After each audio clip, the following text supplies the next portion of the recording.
Hey y'all, it's your friendly neighborhood therapist, and today is February 16th, 2025. So it is day 16 in our series of lesser known facts and lesser known people of the culture for Black History Month.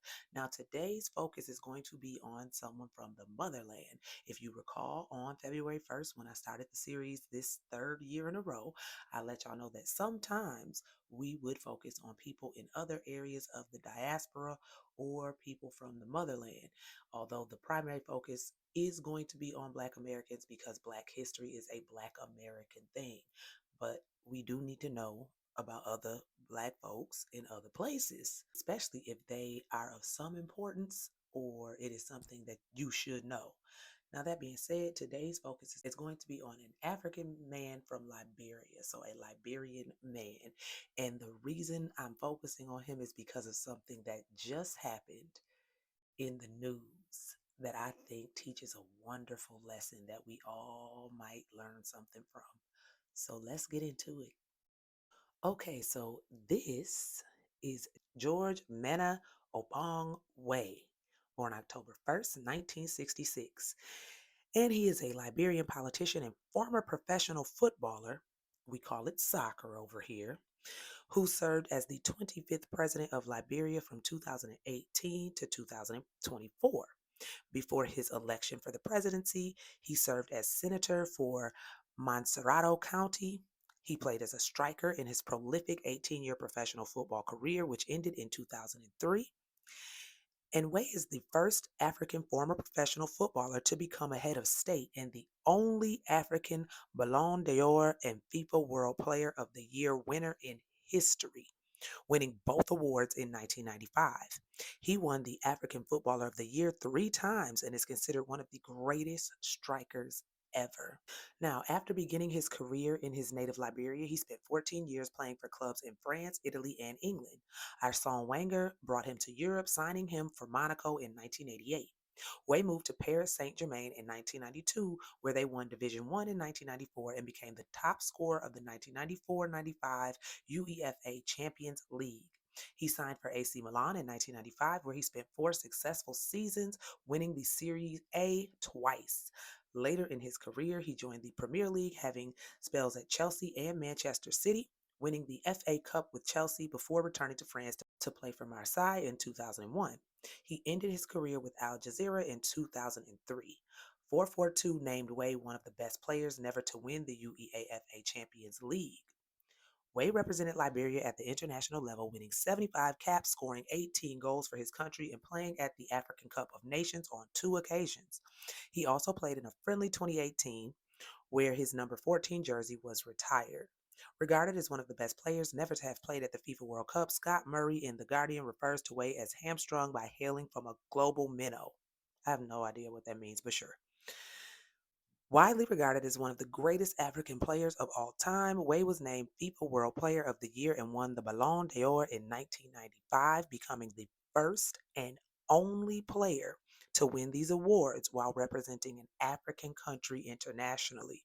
In 1989 and 1985, he was also named the African Footballer of the Year, winning the official award twice. And in 1996, he was named African Player of the Century. Known for his acceleration, speed, and dribbling ability, in addition to his goal scoring, Way was described by FIFA as the precursor of the multifunctional strikers of today. In 2004, he was named by Pele in the FIFA 100 list of the world's greatest living players.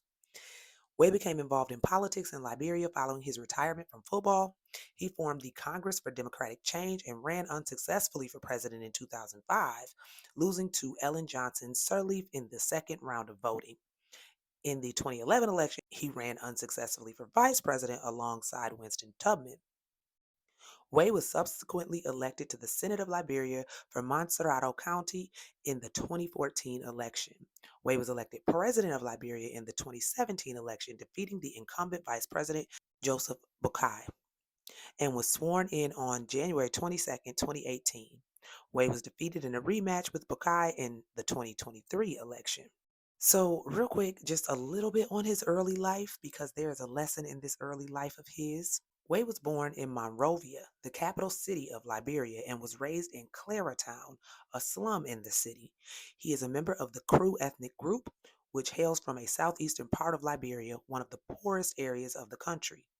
His father, William T. Way Sr., was a mechanic, and his mother, Ann Quay Way, was a merchant. He has three brothers, William, Moses, and Wolo. He was one of 13 children, largely raised by his devoutly Christian paternal grandmother, Emma Brown, after his parents separated when Way was still a baby. He attended middle school at Muslim Congress and high school at Wells Hairston High School and reportedly dropped out in his final years of study. Now, I bring up his early life as one point. That point being, I don't care where you come from. I don't care what the situation looks like, how dire it is, how poor it is, whatever. That does not mean you cannot still make it to great heights. This man is not only considered one of the greatest footballers in history, but he also has been a president of a country.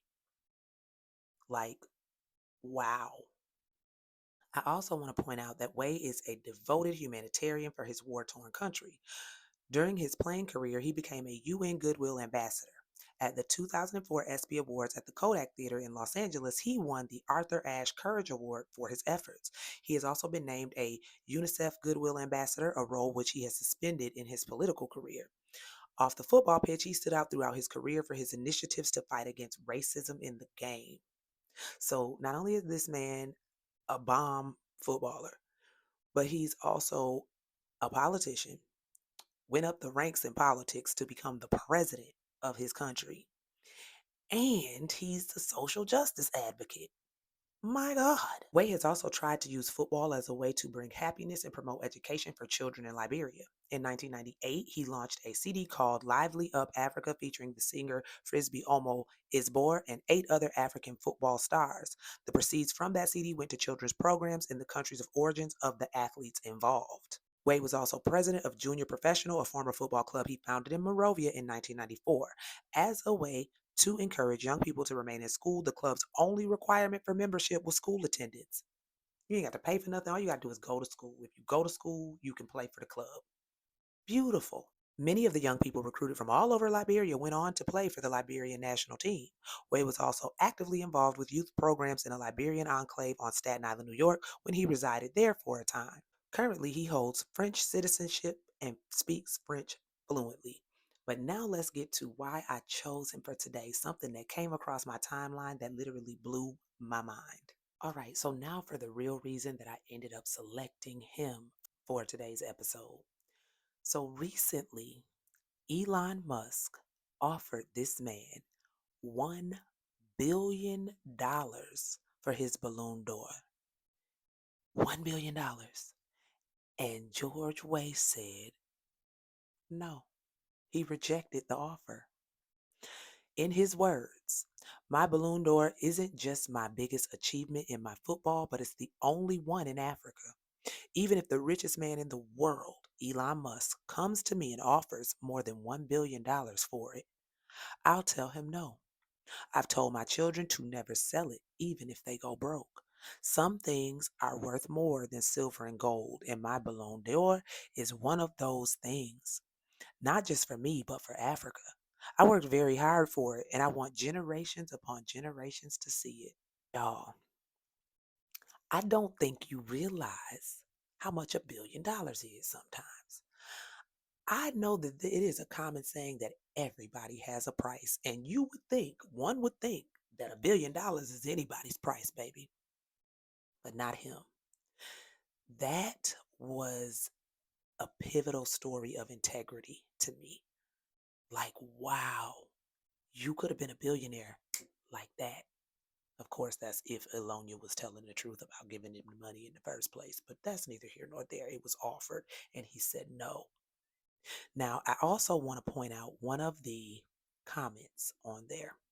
So, of course, someone did say $1 billion, he'd had it. I'd have gave it to him. And a commenter named Taylor Nina, I'm gonna put her comment right here. She said, of course, real power is the ability to say no. They never expect real power from melanated men. As it's written, their minds are poor. Example A. Now, funny thing, I agree with her whole comment, but I also think that that would have been anybody. Like a Asian man, a white man, a native man, not a lot of people would have said no to $1 billion, but George Weah did. He said it's not worth it. There are things in life more important than money. And that is just the biggest show of integrity that I think I've ever seen. I probably never believed I would come across somebody turning down $1 billion. All right. But he did. So shout out to you, Mr. George Way. You have a life of history under you, and you are still living a life of integrity now. All right, y'all. Have a beautiful, wonderful rest of the evening, and I will see y'all tomorrow for more in our series of lesser known facts and lesser known people of the culture for Black History Month.